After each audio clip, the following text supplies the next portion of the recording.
one more volunteer to demonstrate the motion palpation that we've already seen, but it is the absolute most fundamental component of doing a good manipulation. To have good motion palpation skills is by definition to be a good manipulator. The only difference is that quick application of force, but that is a skill that is more trainable with just gross repetition rather than the feel, which requires so much of our attention to do well. So really allowing the sensory component of this activity to be your focus is the best way to develop your skills more quickly. So allowing your awareness to be fully in what you feel about the motion of your patient's joints. So again, for lateral flexion motion palpation, we're using the same proximal aspect or proximal phalanx of the lateral aspect of the index finger. So right in this little divot that you can feel with your thumb is what you'd like to attach to the articular pillar of your patient's vertebra at the segment that you're working. So beginning here, we're going to rotate away from the side that we're checking lateral flexion. So here we're left rotating so that we can check right lateral flexion.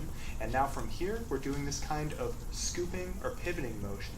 This is different from pressing straight into that vertebra, trying to translate it. Instead, we're trying to pivot or rock it to the side.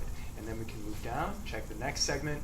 And as you begin this palpation, still being relatively new to checking this motion, try bringing the patient's neck back to neutral. Take your contact the next segment down, rotate away, laterally flex into that restriction, back to neutral, next segment down, rotate away, laterally flex in there. And that'll give you practice setting it up so it'll feel more natural when you're called upon to do that in an exam situation or in a clinical situation.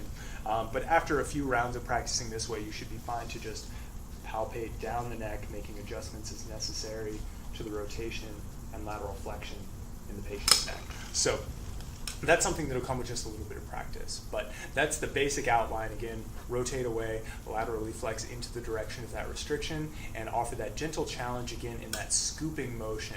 So when we think about the axes that are involved, this is the z-axis. We're rotating in this direction to do our lateral flexion, as opposed to rotation, which is really just rotation about the y-axis, which goes this way. So instead, we're going this way rather than that way. Any questions? Yeah, so how is this different from the assessment we did in the beginning of the class? It is 0% different. It is the same assessment. Okay. We're just practicing it again to make sure that everyone gets comfortable. So Got very it. good question, because otherwise that can be confusing. Good. Any other questions before we